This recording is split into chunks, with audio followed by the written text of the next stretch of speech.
Excuse me, brother, make my love or a mojito. I like the way the fragrance brings out her perfume. As for my coffee, no need for sugar. The word is sweet enough when she is in the room. My name is Evana Cooper. I am a labor and postpartum doula. I am a midwives assistant. I am a lactation counselor. I am a Lord. What else is added on there? I can't even keep track anymore. So many other things. I am newly appointed doula liaison coordinator for virtual medical group. Oh, That's brand new. I'm a childbirth educator. Yeah, and all things birth work. right. Yeah. Well, thank you. Thank you for joining me for a conversation with a village doula. I'm very happy to have you here. Thank you for having me. To be blessed with your time. Thank you. Thank you for having me. Of course. So I have 4 kids. So I have 18, 13, 9, and 6. My son, the oldest, was born when I lived in Saudi. I lived in Saudi for almost 7 years, and he was born over there. And I had a very abnormal pregnancy. I had an appendectomy at 4 months while pregnant. So that was, in the Middle East, not super well known. And then basically had a high-risk pregnancy from that point forward. Went into preterm labor, had him at just exactly 36 weeks. And just had a very abnormal, to the United States, delivery. And hindsight, a lot better than most people would think. But at the time, it wasn't a positive birth experience for me. And I was living alone in Saudi at the time with my ex-husband, and I had no family, and at the time women couldn't drive, and so you were house locked. It was a very abnormal way to start a life with a baby. Right. So definitely different. And we moved back to the States the first time in 2010, and immediately got pregnant with my daughter. Had a horrific birth experience with her. I was at a teaching hospital, I was on Medicaid, and they took full advantage of the fact that I was a young woman, recently in the country, to use me for every test, option, thought process you ever heard of. This was in New York. So my postpartum with her was hell. I had the worst postpartum depression. Most of it I don't remember. I remember things through the photos and the videos that I took, but if you ask me my own memories, most of it is recollection of her as a baby, which is really hard as a parent because you don't have those memories. Yeah. But that was my first of really okay, this isn't normal. Third pregnancy, I lost the baby at 25 weeks. Didn't know what that meant, still was on Medicaid. Nobody offered information or any sort of expectations. It just was kind of get up, get over it. And this was here in South Jersey. Found a new doctor for the pregnancy I had right after that. Had obviously super high risk pregnancy. I also had preeclampsia each time. In Saudi, undiagnosed. I now know it was, but undiagnosed there. In New York, preeclampsia. And then with my daughter, the 4th pregnancy, 3rd child, had preeclampsia really bad with her. She was born at 33 weeks, 32 and change, induced. She was in the NICU for a couple of weeks, about 3.5 weeks. And I don't think I had time to have the traditional postpartum depression because I had a baby in the NICU. And so there was just shit to do. I had 2 other kids. So I had to go to the hospital in the morning and make sure I was there for rounds and listen and hear everything and spend time with her and then go home and do the kid thing and then come back at night for the next round and, went round and round. But really had a hard time with that, but really just was so focused on her just being okay. And that was the first time I started looking into just assistance in any way because I was so afraid of having postpartum like I had with my daughter. So I had started doing a little bit of research, and it was the first time I heard the word doula and was that's interesting. Okay, but in my head I was I couldn't afford that. I didn't even look into it deeply. It's not something I could afford. I don't think that's likely to be in my world. When I got pregnant the next time, I had done, between that pregnancy and that, I was I'm going to do things differently. So I had gone on this whole journey of researching and reading and wanted a different experience. I was set. This was going to be a difference. I was not going to have preeclampsia. I did all this research and journal studying on how to avoid or how to lessen my risk of preeclampsia, which came through way of nutrition, which nobody says and nobody talks to you about. If you have preeclampsia, your predisposition for before you're likely gonna have it again, just deal. No, that's not the case. But I did that for myself, and I had looked into like doula care, and I took a class at Virtua actually at the time that was at the time called How to Have a Positive Birth Experience. And the person teaching the class was a doula. And so I walked out to the car with her, had a full boohoo session of like, I want this birth to be different. I took this class with you because I want to take steps to make it look different. So I followed everything she gave me, all the tips and steps to make it look different. And with my daughter, with the youngest one, I had really, I was what they call a non-compliant patient. Well, why did you get this this title? Because I asked 7,000 questions and I wouldn't just do. Now, mind you, my OB. And how does this make you non-compliant? You're just advocating for yourself. Because you're not following the standard operating procedures, right? But because my ex-husband is a religious leader, and so I have been, the equivalent of a first lady for many, many years. I could do people. Yes. People I've always been able to do people. And so I would bring donuts and cake and fruit and pie, and to every time I walked into that office, I brought it. And smiled and chatted with everybody and got to know everybody's lives and their children and their grandchildren, because I knew I was going to be a pain in the ass. And so to lessen the sting of me being a pain in your ass, I'm going to be the sweetest, most incredible person you've ever met. And not only that, just show them that you are a human, you are a person. 100%. And they were very patient with me, because it would be like, they'd give me test results. And I'm like, okay, so what I need now is for you to sit down and walk me through what each one of these things is, why it is this. And like, I wanted a full lesson. I wanted like a class on my, and they were like, Evana, we have other patients. I said, it's fine, I'll wait. I'll sit in the waiting room whenever you have time. And I would sit, sometimes for hours. I was fine. I will wait, because it was so important that I understood my care. Because where did this strength come from? I have no idea. Just from, from your previous experiences? Yeah. Did it click? You were like, it was not just this previous time? experience. It was just not this time. I didn't want to, when you go through postpartum and you go through difficult pregnancies, the desire and the fear that hits you when you become pregnant again was like, I can't do that again. This has to be different. And nobody's going to do it for me, so I got to do it myself, figure it out. And so I asked 1,001 questions and insisted on things. And how do I do this alternatively? I don't like this. I read and studied about this. I read the stats on this. And I'm the girl that pulled the journal studies and read the full journals. I didn't read just the beginning section where they give you like the synopsis. No. I read through, highlighted, brought it with me. So there was this journal. And they were like, you really printed out a 75-page study. Yep.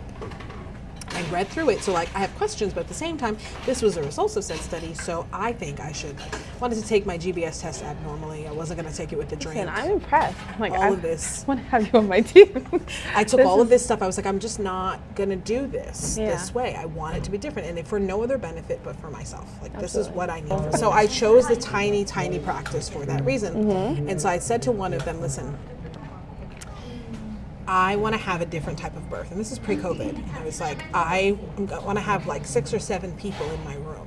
Well, and I knew I was going to be induced, because I knew there was still likely to me being high risk or whatever at the time. Of course, now in retrospect, I'm like, I could have said no to that. But, we don't know what we don't know. But I was just like, if I'm going to have to be induced, and we kept going throughout the pregnancy, they were like waiting for the signs of preeclampsia to pop up, but I had been hardcore on my shit. Right. That no signs of preeclampsia. I had hypertension, but no signs of preeclampsia. Good for you. We don't know how you, and I was like, I said I was not gonna. You told them what you were gonna do. And I actually got to the latest I got with any of my kids. My daughter was 37 weeks before they induced me. So I was like, I want a different kind of induction. I want to have a room full of people. I understand the standard is this, 2 or 3, but like that doesn't work for me. And my doctor just kind of was like, okay, Evana, whatever. I'm not even going to argue with you. I will let the hospital know. You get a larger number of people in your room. She's like, as long as there's no emergencies and no issues, you can have what you want as long as they're not going to get in the way. I was like, I got it, no problem. And we had agreed that as we come closer and closer to delivery, some of these people might have to leave. No problem. But I'm like, I'm being induced. I could be there for forever. And experience my own experience at that point, my inductions were usually long. So I was like, okay, so I went in at night, and I had a full conversation with some of my girlfriends and my cousins, and I was like, so here's what the plan is. And I had told my ex-husband, God bless him, he always meant well, but like through my deliveries, he would sit like this. Are you okay? oh, that one looked hard. Like, he didn't know how to be supportive of me in the way that I needed him to be. Yes. And in retrospect, I realized that I needed women. I needed a female energy to be there. I didn't know that or fully comprehend the severity of that at the time. But in my last pregnancy, I was like, no, I want women around me. So I told my girlfriends and my cousins, like, you're going to bring food and some blankets. Y'all going to just kick it in the room. I want to hear laughter and joking, and like, that's the sound I want to be surrounded with. I don't want to hear the beeps of the machines. I was very clear with the nurses, turn it down. I don't need to hear her heartbeat. I don't, all of it's fine. You pay attention to that, let them kick it. I remember the nurses were so like, at one point they came in, because they sat on one side of the room and I sat on the complete other side in a rocking chair. And occasionally I would tap into the conversation or say something to them, but like, for the most part, I just was in my own zone, and I could hear the noise, and it's what gave me calm. I'm humming through contractions. My induction started right away. Contractions came on real fast. Yeah. And strong. And strong, very quickly. My oxytocin was flowing. My body was like, bet, we're doing this. But I remember the nurse coming in at one point, she's like, it sounds like it's a party in here. Are you sure you're okay with this? And I was like, leave them alone. Get out. You told them that's what you wanted. I was like, that's what, and they already were shocked that like I was allowed this many people, and there was a whole thing, and I was like, love you. And mind you, my girlfriends were good. They stayed in their corners, in their chairs, you know, but we're in a big room. We're at virtual. There's hell of room. So when I got moved to L&D, when I knew I wanted my epidural, they lessened to like 4 of them. And they started taking turns. One of my girlfriends is an immigration attorney. She set up her office and worked out of my room. One of my cousins sitting there drawing and knitting. Like, it was just, and I told my ex-husband, I don't need you there. When it comes close to your child being born, I have not I will heard let you know. of an experience where someone has gotten like exactly what they wanted in this way. 100%. With people, their team in the room, doing what you wanted them to do. Exactly what I wanted them to do. Oh yeah, no, it was 100% exactly the way I said it was going to go. Nobody gave me pushback. They were definitely, the nurses were a little like, what the hell? But the doctor was firm, like, let Evana do what she wants. As long as there's no issues or problems, she can have what she asks. And so as we got closer to delivery, I was like, all right, somebody call my ex-husband, call John, let him know. I remember him walking into the room and being like, okay, all right, it's chilling. So it was this beautiful, connected delivery, and then I hit rock bottom. I hit a wall so fast, I didn't see it coming. It was literally 3 days from my daughter's birth. I couldn't see straight. The first time it hit the heaviest, I had felt building, and so I went to like a support relief group at the hospital, took my brand new baby with me, and I remember sitting in this thing, and it all of a sudden bubbling up. And I couldn't see, and I started to hyperventilate. And I remember the women in the group being like, somebody should follow her home. We don't think she's going to get home safely. Like, that's how bad it was. And mind you, I was on the external, I think I just looked gone. The internal, it was like, you know, I see like they kind of pan in videos from like the calm of somebody to like screaming. That's what was happening. And called a good friend of mine who's an OBGYN and was like, I don't, and she could just hear it. And I remember her saying, give me 15 minutes. She came through my door on her own. I didn't open the door. My doorbell kept ringing, and she just called everybody. So they just took turns. Community members, family members, friends, just people just circled. So I started therapy also. Almost immediately found a therapist, and she was one of the most incredible people. She herself, thank you. She was an ex-Army med tech and worked within the Army itself. And I honestly didn't think it was going to work, because I'm like, this white lady's not going to understand my struggle. Like, I really felt like that, but like because she had been in the military and had lived overseas, she's seen a lot. She had seen a lot, but also like if I would say something in Arabic or an Islamic term, she would remember it, or she'd pause and say, tell me what that means or how that's used. And then in her talking to me, she would use my terms to me. And I remember being like, ooh, that helps, because like you're getting it. She took her time to understand, but she made me come up and really kind of pull forward everything I ever was dealing with and struggling with, and really kind of look in the mirror really heavily. And one of the things she had said to me was like, you know, she randomly one day was like, you would make an incredible doula. And I was like, why do you say that? And she's like, because Evana, imagine if you could take everything that you learned for yourself and all the work and energy and effort you took in to have this incredible birth and this experience. If you could take everything you studied for yourself and put that towards helping people, which is what you already do, how that would help you heal. And that was the most profound statement thing anybody's ever said to me. So I like immediately started looking into doula trainings. Found a training that was starting the next week signed up, paid for it. Like I could afford it, everything, which was wild at the time. Took the classes, sat in the classes and sobbed through every class to the extent that the teacher was like, she would tell at the beginning of the class, like, so in preparation, Ivana's going to cry. She sits at the back of the room for a reason. She does not need you to get up and try and hug on her and love on her. Just, she's okay. All these people I met, I talked to nutritionists, I talked to so many people, so many people. How did no one say, you need a doula? You need specific type of care, especially after hearing what kind of birth I had planned. How did nobody say, this is what you need, this is what's gonna make you feel better, you'll have somebody to ask questions to and to work through things with? Nobody said that to me. Like, I really never stopped.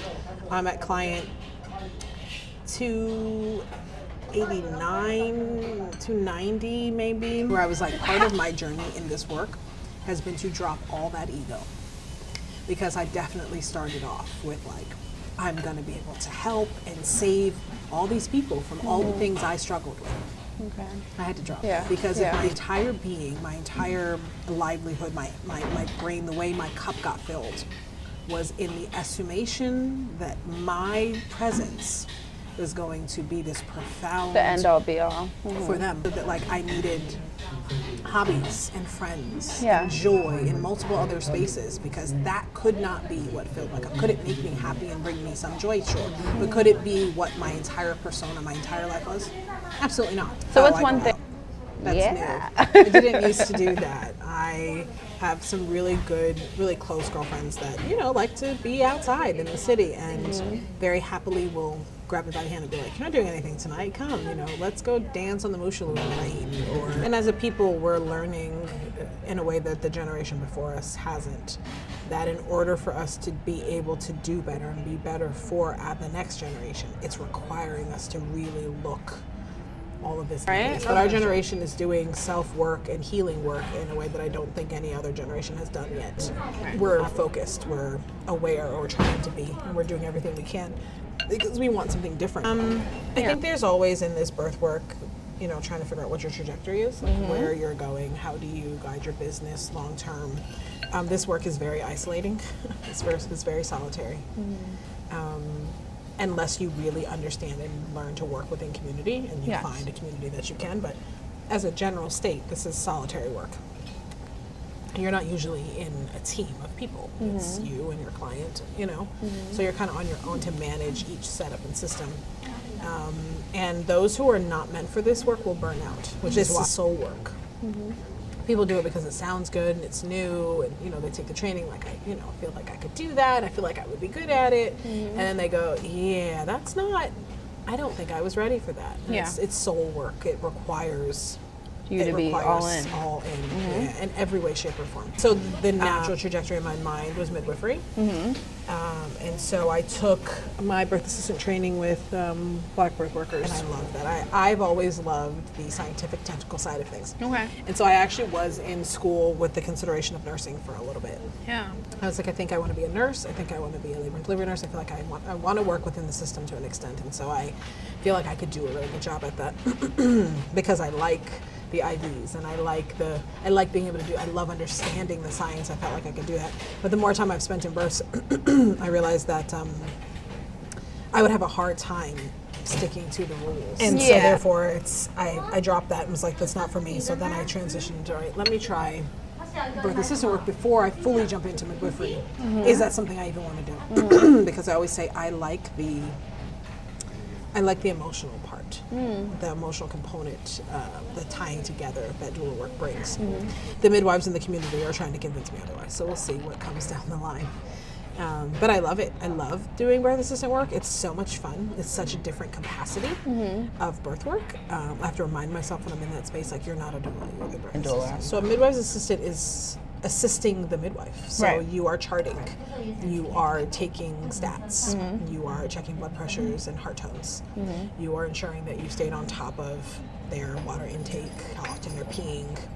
You are doing essentially I usually say, like, it's like being the nurse in a delivery room. Is what your job is. You're doing the cleanup afterwards. You're making sure the placenta is intact. You're doing the placenta. Yeah, you're making sure the placenta's intact. You're making sure, you know, mom got something to eat. You're making sure the birth tub got emptied correctly. You're making sure all of the babies, the newborns, procedures, tests were done at the timing. Oh, massively. Whereas a doula, I'm caring and making sure that you're loved on, that you're feeling okay. I'm checking into your emotional status. Like as a midwife's assistant, I'm checking and noticing that stuff, but that's not where my main focus is. My main focus is making sure that all the midwifery stuff is on the up and up. We remembered to do this. We took heart tones. We recorded when baby exited. We recorded anything that happened, any details. We're recording any meds that came on board. If there's meds that need to be administered, I'm giving them. Things like that. If there's an IV that needs to be placed, I'm placing it. Things like that. So it's a very, very, very different space. Very different. Yeah. But you're enjoying it. Oh, I love it. I love that. It's honestly so much fun. So much fun. And being in, you know, home birth space is life. No, never. I wasn't nervous. My first home birth was actually during the pandemic. I had a client that was supposed to deliver at the hospital, and at the time when she went, because she was due March of 2020, and when she found out her husband couldn't be there and I couldn't be there, she was like, "Fuck this! I'm not doing it." And we had a massive slew. The midwives were overwhelmed because there was a slew of people who were like, "I'm not going with them. I'm not going by myself. You want to go by myself into the hospital?" I didn't think about this part of it. Oh, you couldn't bring at the very beginning? Nobody was coming in with you. You were being dropped off at the door. You were going in alone. Yeah.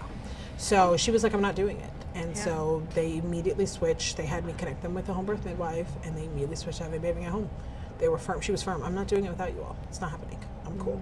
And if you talk to her now, the baby's big now, she's like, "Oh, I will never go back. Why would I? That sounds crazy." No, now she's like, and it happened just by chance. It was circumstance that made me go that route. Yeah. But I'm so grateful that it went that way. She had the most beautiful birth. Laboring on the toilet and in her birth tub, and you know, it was heavy COVID, so like I didn't even tell anybody that I was doing a home birth, because at the time, you know, you had to stay in your bubbles and in your groups. You weren't supposed to tell anybody. You weren't supposed to be moving around. But I was like, I wasn't missing the birth. So, and her parents were dropping things outside of the door so that we have stuff, and you know, it was wild. It was but it was so much fun, and I love them so much. I already had like a connective experience with them as clients. So every time I talk to them, I'm like, "Where's my baby?" It's like a running joke in the doula community about Evana's clients. There's a running joke. You'll hear it over the years. You'll hear it. You're going to laugh. And in the future, when you hear it, you're going to be like, "She did tell me that." And they're like, Evana's clients are. So be prepared, you know, because only certain doulas can I call in for backup, because I'm like, you have to be on the right type energy to deal with my people. Yes, they need a certain level of care, and I want my backup doulas to give similar, not exact, but similar energy to me, so that they feel like they're getting a similar connective experience. I would say about 80% of my clients have become close friends. And I mean, meet me for drinks type of best friends. There's no such thing as TMI. We're talking about sex with your partner, and if it felt good enough for you to orgasm, like that. I treat all of them like they are friends, and I treat them with openness and respect. I'm very open and vulnerable with all of my clients. They hear about my personal life and any upsets or things I'm going with, because how do you expect others to be vulnerable with you if you aren't vulnerable with them? 100%. And so I'm very open with my clients. They're like, "We love this," because she's like she's not secretive. She's not just kind of like, "Okay, so let's just talk about this." No, I'll hit you with what? How was my day? Listen, it's like one of my things that I do during delivery when clients really need a distraction method, where I go, "Do you want me to talk about regular stuff, or do you want me to tell you a story?" And so they, you know, the ones that have been in deliveries with me before, I go, "No, please tell me a story." You know, the ones that know me are like, "Hit me with what happened in the dating world this past week," you know? And I ask, because some people just want silence, some people want this, but almost every time they go, "No, tell me a story." So I'll tell them a story about living overseas or whatever's happening. It's definitely a lot of like, okay, you know. Plus, I'm also a very obviously emotional person, and that word means something negative a lot of the time, and I say it a lot. No, I am an emotional person. Take it or leave it. I lived so long containing self. I don't want to contain self. I want to feel how I'm feeling, and I want to connect with people that are going to allow me to be me, and all of the fabulous and messiness that comes with that, because it's not all pretty, but you know, I am intentional in the way that I move. So, you know, it's not even just a like, let me be free and be wild and this and this. No, I'm intentionally thinking about things. I'm careful. I'm older. I have 4 kids, so it's different than I think than it would be if I was younger. But in that same thought process, no, I want to be I want to be able to be myself, and I want to meet people who like me in that space, in being me, not in what they perceive to be me. Because people always, you know, have their own assumptions and perceptions, and I'm like, you're gonna get what it is. If you like it, I love that. If you don't, I was gonna God get bless. this of you. And I get that there's like a fear and a scariness of being your vulnerable self to people, because people definitely take advantage. I'm not even gonna lie and say that it doesn't, and it's hard each time that happens. But you know, the older I'm getting, and like my word for 2024 was discernment. Okay. That was gonna be what I worked on this year, and God is making sure that I stick you learn to that. Listen, I'm gonna learn discernment by the end of this year. So like what my girlfriend said to me the other day, she's like, so many of us here are, we don't trust you until you've given us a reason to. You flow in the exact opposite. You trust everybody until they've given you a reason not to. Like, as hard as it is to watch you be that way, she's like, I feel like it's the best way to be. So in birth work, that has benefited me, because people are like, oh, she's like, okay, all right, hi. And I'm like, yeah, the good and the bad. Hi, how are you? How are things, you know? I'm definitely extra sometimes. I'm sometimes super high energy, and sometimes I'm very quiet and introspective, like, just depends. But I'm an advocate through and through, and that means in every sense of the word, whether it's in birth work, whether it's in world politics. That's something that I hold strong to. It's always been something. I didn't realize that, you know, that was really what the word was, of like how I felt and what I held strong to. But advocacy. I haven't been the same person since October 7th. I mean, I've been advocating for and teaching and fundraising for, you know, Palestine for my whole life. It's not new in the Muslim community. We've been watching videos and seeing stories for forever. But October 7th shifted my ability to just be here. Okay. Because I had spent so much time, once I moved back to the States, trying to assimilate and just be one of the people and get comfortable. And you know, I homeschooled my kids for 8 years. And then right before I got divorced, I put my kids, and as I started my doula work, into public school. And so, you know, just was really trying to like, okay, as opposed to just living this very separate life, which is what I used to live. Yeah. Let me put them in. Let's all start to, you know, kind of become a part of the community. Okay. And October 7th knocked that all to the floor. So it's definitely affected business, because I'm very public and I do not. And I'm not ever going to affect the way I care for you. We don't have to talk about it. If you don't feel comfortable with talking about it, you end of conversation. Give me baby. Let me smooch on baby. It's never going to change the way I move, and that it's not going to change my belief system. It's not going to change on the way I care for you. Are you kidding me? Because I care about the person, the people. Too wrapped. I've had to like mute some of my feed sometimes, and so I could breathe and not see and not do. And I do all I can. There's only so much I have. And I want to make sure I have enough for my clients. I want to make sure I have enough for my babies. Carefully. And I think being a Libra helps, because my sign is balance. I live constantly in the attempt of balance. So my clients get all of the I'd have like a whole setup of things I do before I go into a birth space to like get myself in the right mental state. Right. Even if I'm in the middle of dealing with whatever chaos on the outside, it's not coming with me. Set the scene for me. What are you doing? I have a very specific playlist, which is a lot of like very loud, very heartfelt, you know, R&B. And a few rock songs in there, but just like feel good, your soul. A lot of them hold good memories. Like, you know, I don't know if you've ever like heard about like morning dumping. Okay. So like you wake up in the morning and I like write down everything that's on my mind. I remove. This needs to be done. It could be the things from like the kitchen needed to be cleaned, the floor needs to be mopped, there's laundry that needs to be done. I do a full dump. Okay. It's real quick in the morning. Usually I voice note it to myself in a note, so I can take it off. Feel it. Yeah. Yes. Okay. It's a very both physical and mental. Remove it out of my body. Sit it over here. Now I'm looking at it. I can see it. Okay. Now organize how much of this I can really realistically get done. Yeah. Cool. Now work from that point.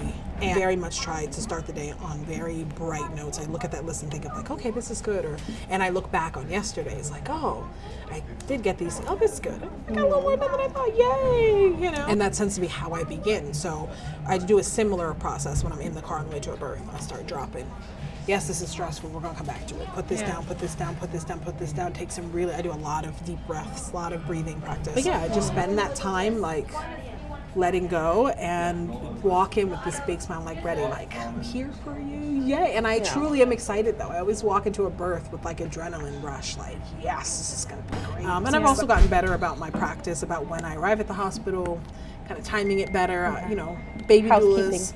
Well, baby doulas tend to start off. I call new doulas baby doulas. Baby doulas tend to start off. Yes, baby doulas start off wanting to appear right away. You want to get there when the client gets there.